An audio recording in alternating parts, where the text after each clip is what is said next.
Nice to meet you on such a happy occasion, Mr. Brown. I'm Dr. Sims. I believe you've been dealing with Dr. Smith until now. She's on a sabbatical in Europe at the moment. Pleased to meet you, Doctor. Now, Mr. Brown, as our admin told you on the phone, we found a kidney donor with a perfect match. As we couldn't get hold of you or your wife immediately, we took the liberty of getting your mother to bring your children in already. That's fantastic news, Doctor. I presume the kidney you have will go to Simon. I'm sorry, Mr. Brown. There seems to have been a misunderstanding. We have 2 kidneys available from the same donor. We can give both of your sons new kidneys today. You mean I wanted to reply? Yes, Mr. Brown, the donor is deceased. They died shortly after arriving at the hospital following a road accident not 90 minutes ago.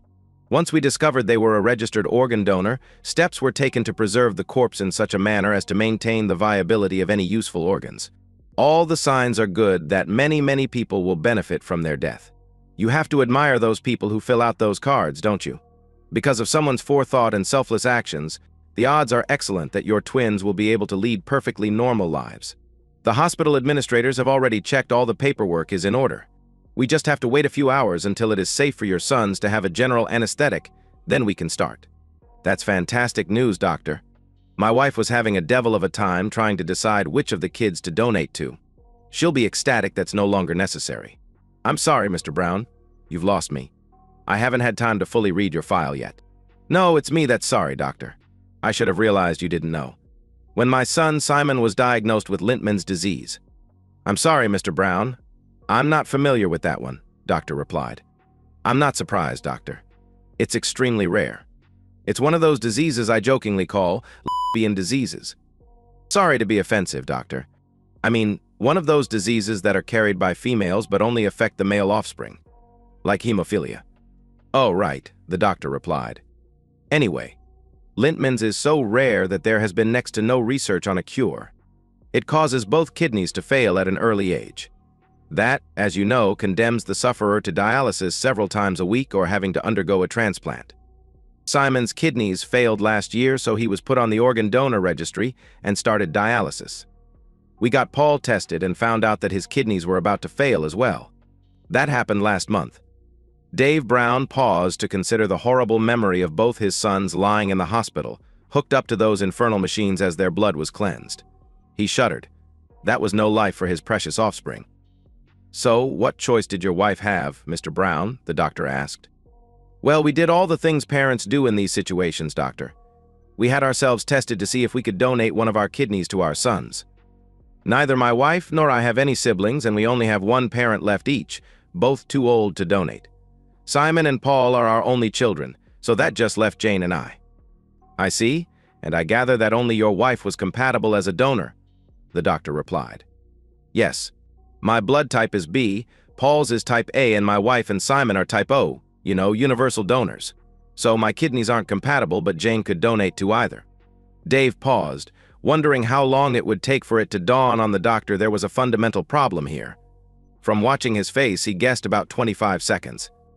Yes, Doctor, it's impossible for a type B father and a type O mother to have a type A child, but it is possible to have a type O child. If you look in your file, you will see some DNA test paperwork. They were both silent as the surgeon leafed through the thick files. Finally, he finished. Oh my gosh, I've heard of this, but never seen it. Heteropaternal superfecundation. Yeah, that's what our family doctor called it as well. Call me biased, Doctor, but I call it something else. Dave took the doctor's raised eyebrow as a sign to keep going. I call it having an unfaithful wife 2 men within 5 days and each of them father one of the twins syndrome. I'm sorry, Doc, but I only found this out a couple of weeks ago. It's still a little raw. Yes, I do know that I'm Simon's biological father, but not Paul's. Discussions are still occurring between myself and Jane, but we decided to shelve the fighting until the kids are healthy again. So, going back to your original question, Doctor, neither I nor any living relative can donate a kidney to my children. My wife, Jane, can donate to either child.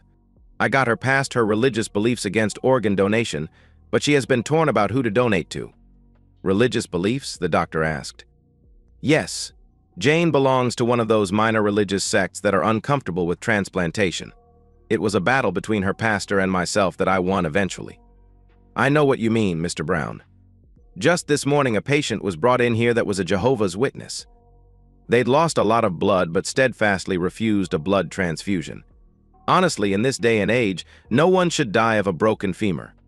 At that moment, their conversation was interrupted by the announcing system. "Dr. Sims, please report to reception." Dr. Sims: "Please excuse me, Mr. Brown. They're playing my song. Make yourself comfortable until I return." While waiting for the surgeon to return, Dave let his mind drift to the absolute disaster his life had become in a few short months. Until late last year, he thought he'd had a happy and contented life. Then, in quick succession, he found out he had first one, then a second, son with a life-threatening illness. At first, he and Jane had stood shoulder to shoulder in adversity, as they'd always done as the loving couple they were. That changed a few weeks ago when Dave was glancing through the children's files, desperately looking for a solution that didn't include them being dead or tied to a dialysis machine for God knows how long. That was when he'd looked at all the blood types with an unblinkered eye and remembered high school science. He'd checked with the family doctor and forgiven him for not bringing it to his attention. He'd contacted Dr. Smith and got her to confirm his fears about the DNA testing. He'd confronted Jane. Although it wasn't until after they married that Jane became drawn to God, the religion she was deeply committed to had a lot to say about honesty. When confronted with the irrefutable implication she'd had intimacy with two men within a short period of time to conceive the non-paternal twins, she'd tried to convince him there must have been a mix-up in the hospital nursery. Dave didn't have to point out the little tags that were affixed to the twins' ankles in the delivery room. The same tags that had to be cut off to be removed were the same two tags they still had in their scrapbook. It was obvious Jane was lying through her teeth. Dave remembered cajoling Jane with increasing aggression until she finally broke down and admitted she'd had intimacy with an old boyfriend the night before their wedding. Dave was too stunned to even listen to her pleading apologies that it was a one-off, drunken mistake she'd regretted ever since. That it was the core reason she'd got religion, so she could beg forgiveness from God he was too terrified to ask of her husband. He was in another world when she promised to spend the rest of her life making it up to him. He was alone inside his own head where treasured memories were sickening and dying all around him. He'd respected Jane's request that they not see each other for 2 days before the wedding, thinking it a harmless, cute tradition. He remembered the all-night intimacy session they'd had on the night of the wedding. Now, he knew she was already pregnant by someone else at the time. The memory was just sickening. All the memories of the jokes they'd made before the twins were born were poison. Their laughter that if they had twin girls, they would name them Honey and Moon to honor when they were conceived. Also consigned to the scrap heap, the tradition of their annual intimacy fest. When, every year, they packed the boys off to a grandparent and he stayed in bed with a wild animal, from the night before their wedding anniversary until sunrise 2 days later, before returning to their conservative and rather dull intimacy life for another 363 days. The fact this was the anniversary of his being cuckolded was now apparent to Dave. They say that sociopaths are made, not born. Nevertheless, by the time Dave had snapped out of his reverie, one had been born. It was a premature birth and may yet die before it could take many breaths, but it was there in the room where a loving husband and father once sat. It awoke to a now silent wife. It spread its wings, feasting on a landscape of broken dreams and shattered memories. Love was nowhere in sight. Who was it, Jane? I'm not going to say, Dave. It's not important. It happened once, it's over, and I have loved only you for 15 years. If I tell you, you will do something stupid and end up in prison when the boys and I really need you. She kept her newfound promise, and no amount of threats and talk of guilt would prize the name from her, or indeed, any other details. Dave gave up. The sociopath looked Dave's wife in the eye. If I ever find out who it was, he's a dead man, Jane. Jane didn't doubt it. Although Jane refused to believe it, their marriage was done at that moment. The thought of losing one or both children was bad enough. The thought of losing the only man she'd ever loved was unthinkable. As soon as she was away from the father of one of her twins, she phoned the father of the other, to warn him. From that point on, Jane's life had 3 foti: nurturing her sons, making peace with her God, and frantically trying to make peace with her husband. With no God and a clear conscience, Dave had only one focus. That included pretending things were normal until the boy's physical health was assured. The 3-week-old sociopath awoke and looked around the austere, utilitarian office. It smiled at the memory of how easy it had been. He'd simply waited until his wife collapsed, exhausted from crying, then looked at her cell phone call log. 1 call, 12 minutes after Dave stormed out that day, to another cell. Thus began the sociopath's hunt for Dave's nemesis. The family address book revealed nothing. Bizarrely, a fridge magnet and Jane's old high school yearbook supplied the answer. Any doubt about what the phone call was about was quashed by other clues that seemed harmless when presented at the time. The reason their family doctor hadn't brought any discrepancies in blood types to Dave's attention was that he was the perpetrator of the atrocity. Finding him as one of Jane's old classmates just sealed it. The cold, calculating sociopath supplied the plan from there. To an outside observer, such as Jane's father or Dave's mother, the next 2 weeks were nothing special. The twins felt loved and cherished.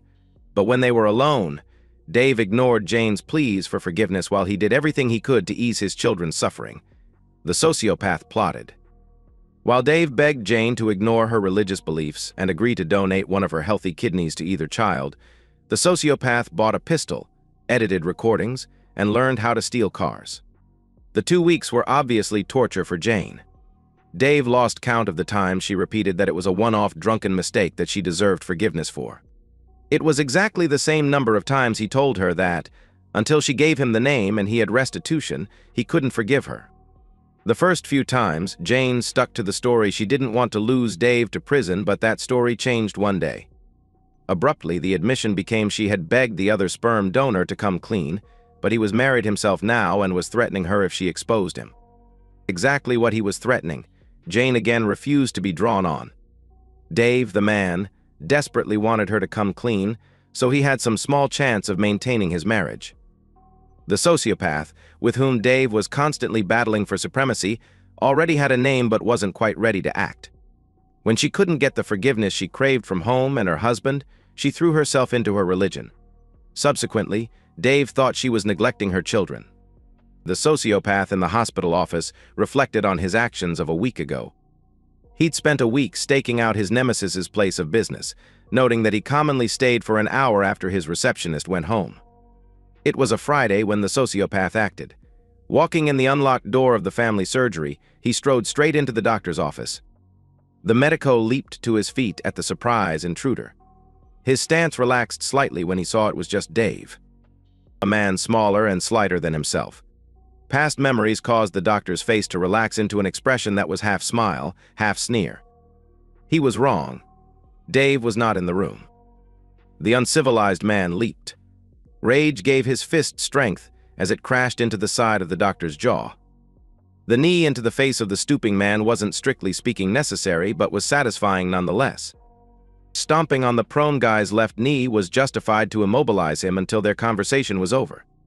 With the sociopath's basal desire to hurt this man satisfied, Dave crept into the room.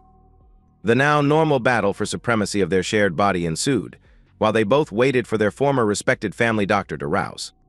Two things stopped the medico from leaping to his feet when he fully awoke. One was the intense pain in his knee. The other was the sight of a pissed-off patient pointing a pistol at him. Being basically a physical coward, all the fight left him before he'd expelled the gasp he'd drawn on seeing the gun. Don't kill me, they were Jane's idea. Dave was confused. In his mind, he'd only wanted to know how hard his future wife had resisted the time this predator had seduced her on the night before the wedding. Knowing how sexually repressed his wife was most of the time, he knew she must have been conned by a master. Tell me how you did it. Suspecting that the longer he talked, the longer he lived, the cowering coward spilled the whole plate of beans. I was her first love and she was mine. We dated for a while in high school. I took her cherry. This wasn't unexpected. Dave and Jane hadn't talked about their previous experiences. The medic still had a tone of panic in his voice as he continued. I didn't see her again after I went away to England to med school. That is, until I saw her out with her girlfriends the night before her wedding. I couldn't help myself. I cut her out from the pack and made a play. She was drunk. I took her back to my place about 10 o'clock that night and her raw. Dave couldn't describe the sense of relief he felt. This was better than he'd ever expected. The medico misinterpreted Dave's facial expression changes. He suddenly realized that in his panic, he'd said things that reduced his chances of surviving this confrontation. He had to either paint himself in a better light or smear the mud around, and he had to do it fast. We fell asleep and woke up about 4 a.m. By that time, the alcohol should have well and truly worn off. She was being intimate with me for another hour before sneaking off back to her parents' house. Dave absorbed this additional information, desperately trying to decide if Jane was still off the hook or not. The panic-stricken, recumbent victim of his assault filled the ensuing silence. Without having time to think, he decided complete honesty was the best policy. The next year was all Jane's idea, though. What? Dave asked. Yeah, a couple of days before your first anniversary, she rang me wanting to get together again the afternoon of your anniversary. Jane and I spent all afternoon being intimate. She said it was so hot the previous year when she got to be intimate with 2 guys in 24 hours that she wanted a repeat. We've done it every year since then. Just once a year, mind you. She jokingly calls it her once a year, 3-hour sabbatical. Now she just texts me the one word, sabbatical, and I text her back where and when. She told me the whole thing is very erotic. She's super turned on when she's with me because of the anticipation of doing you straight afterward. Then she's super turned on with you because of the memories of me that day. Whatever, it's the best intimacy I get all year, I can tell you. Shattered, Dave fled the room. Unfortunately for the doctor, the sociopath remained. He used Dave's memories to remember every one of the 13 anniversaries and his wife's uncharacteristic wanton behavior. He remembered last year when it fell on a Sunday and Jane had spent the morning shopping with friends. In Dave's absence, the sociopath knew what to do. He reverted to the plan. Are you willing to donate one of your kidneys to my son Paul, or do I have to remove it from your corpse? The prone man saw death in the eyes of the man standing with the pistol, who he mistakenly thought was called Dave. In the clarity that sometimes comes in these situations, he thought quickly and replied, I can't. I lived in the UK for more than 6 months back in the 90s. Because of the risk of BSE, I can't be on the register. I can't even donate blood. He saw hope fading in the eyes above him. That was when he shut his eyes as the madman raised the pistol and aimed it right between his eyes. The report, when it came, was deafening. When he dared to open his eyes again, Dave was kneeling at his side, staring into his eyes. Today is not your day to die. Your day will come, but not until I know Simon and Paul no longer need me to fight for them. Run away, dead man. When this is all over, I will find you and I will kill you. Your time will come quicker if you go to the police or have any contact with Dave's wife. Don't bother trying to take your wife with you. By tomorrow, she will have an edited copy of the recording I've been making since I got here. With that, he removed the recorder from his pocket and turned it off. Even in his terror, the medic thought something about the last monologue was very strange. Why had he called Jane, Dave's wife? He was Dave. Things may have been clearer if he'd heard the Dave composite, arguing with himself as he left the building. Shit. I'm glad I convinced you to only load blanks. Prick. I wanted to see his brains smeared on the carpet. Now go away, you'll only hold me back for the next bit. The sociopath looked over at Dave, sitting in the vacant surgeon's chair, and thought back with the pride of a job well done. Its mental assault on the creature, who he refused to call wife any longer, began this morning when his wife was attending her church and involved all his electronic and, more recently acquired skills. The first task was to hijack the public address system the pastor was using to preach to the congregation. It was a simple sound file of Jane's easily recognizable voice. A compilation of several of her impassioned speeches interspersed with some of her lover's voice. Suddenly booming from the speakers were, Yes, I admit it. I had intimacy with a man other than you the night before our wedding, but I had no idea he fathered one of our children. I swear to God it was a one and I haven't been with him since. After a short pause, her lover's voice continued. Yeah, a couple of days before your first anniversary, she rang me wanting to get together again the afternoon of your anniversary. Jane and I spent all afternoon being intimate. She said it was so hot the previous year when she got to be intimate with 2 guys in 24 hours that she wanted a repeat. We've done it every year since then.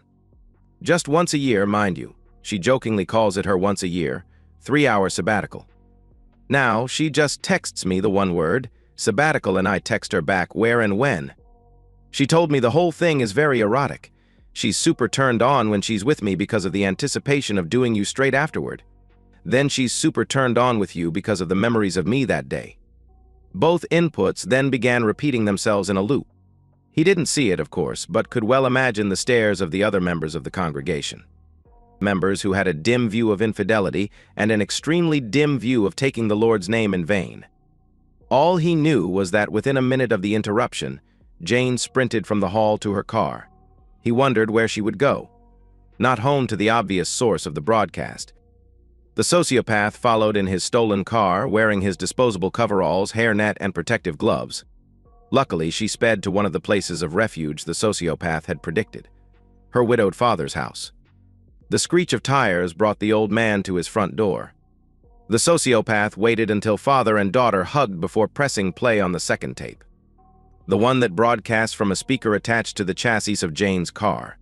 Yes, I admit it. I had intimacy with a man other than you the night before our wedding.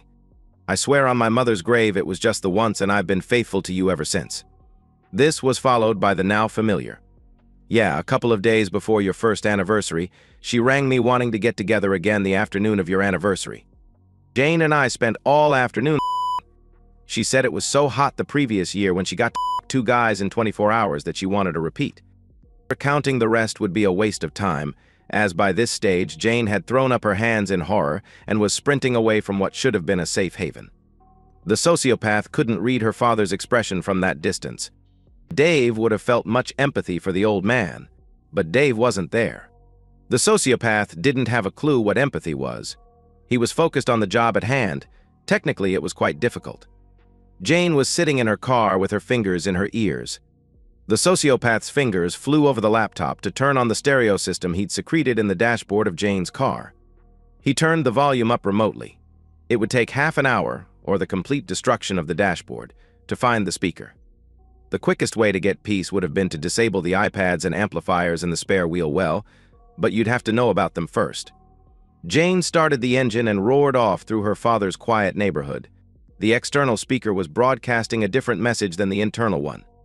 The former was blaring to the world that the driver of the car cheated on her fiancé the night before the wedding and continued to do so afterward. The internal soundtrack was aimed at Jane's very soul.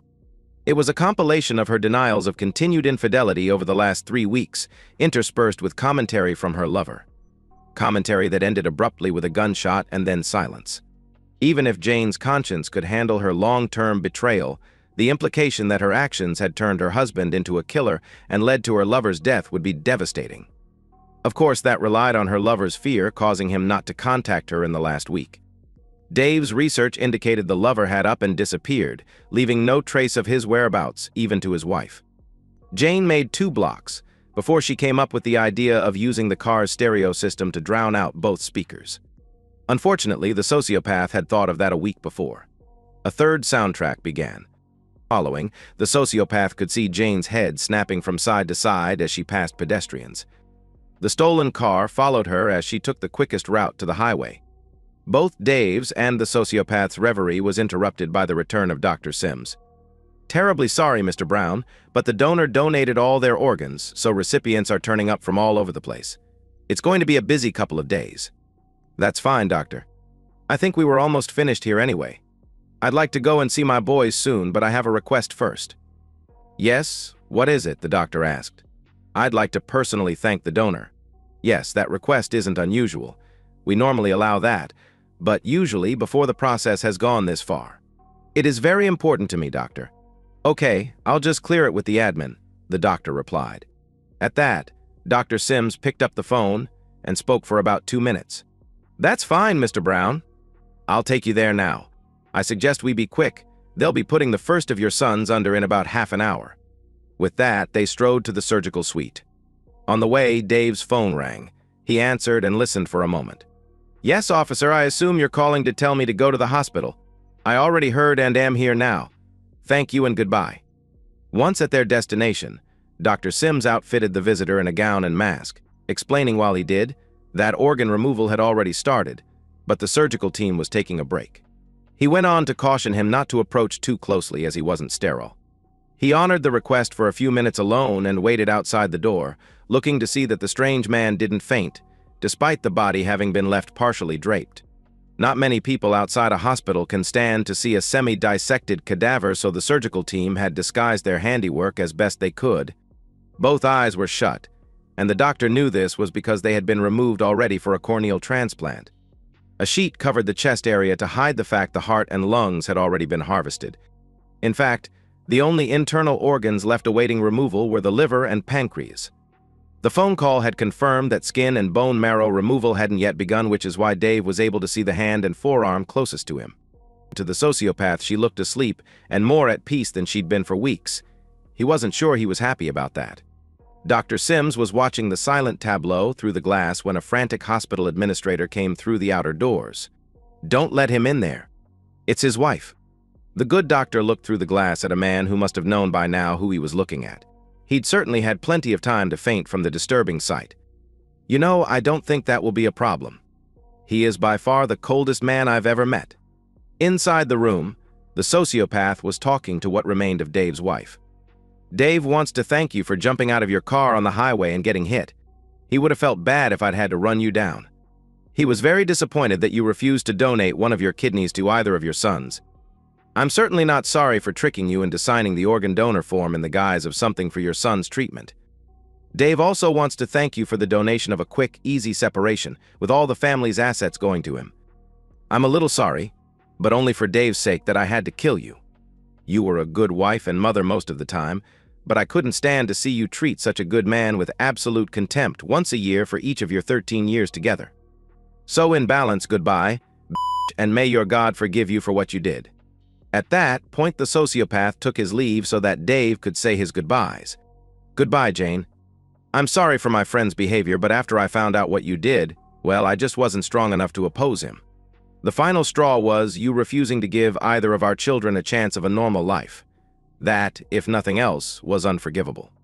When I saw them sitting in that room, tied to those dialysis machines, I just snapped and gave him carte blanche. I promised to raise them with the core values that I believe, and you appeared to believe, 364 days a year. It doesn't matter that Paul isn't really mine. I will treat him exactly the same as Simon. Don't worry, I'll never tell him what really happened. That way he can preserve the cherished memory he has of you. I wish I could have done the same. I will tell them they have your kidneys, though. It may give them some comfort that they'll always carry around a part of you. I'll look after your dad as well." Dave was crying as he exited the room to go and comfort his sons. Dr. Sims was relieved he was finally showing some human emotion. Jane's lover's wife visited Dave several days later. She told him her husband had confessed the story to her and then ran. She felt she and her children needed some sort of relationship with her soon-to-be ex and wanted to know when it would be safe for him to reappear. Dave assured her he was no longer a threat. Dave delayed the funeral of Jane until Simon and Paul were well enough to leave the hospital. They were robust boys, and the close genetic match of their mother's kidneys maximized the chances of complete success. Dave's mother and Jane's father took the children, leaving Dave alone by the graveside. Or so they thought. Get in that hole. No way. I'm not sharing eternity with that. Don't you dare call my wife and the mother of my children a. I'm sorry, Dave. Why can't I hang around for a while? I could be useful. I want nothing more to do with you. You're an animal. So jump in that hole or go somewhere else. I don't care. Just stay away from me, all right? Dave looked into the forlorn face of the sociopath and felt his soft heart weaken. He put his hand on the other's shoulder. Look, I'm really grateful for what you did, okay? It's just that I can't have you around for the next phase, all right? The boys need the loving, supportive me, not you. Plus, you'll only get in the way when I start dating again. You just don't have the right skill set. Okay, Dave. Thanks for letting me out. It's been very liberating. They stared at each other uncomfortably for a few seconds, then shook hands. Dave turned away, to be the best father he could possibly be, and, who knows, maybe a loving husband again someday. And that's the end of today's story. If you enjoyed it, please give this video a thumbs up and drop a comment below. Your support helps the algorithm push my content further. If you're new to the channel, don't forget to hit that subscribe button. It really helps me keep creating more stories for you. Thanks for watching, and I'll see you in the next one.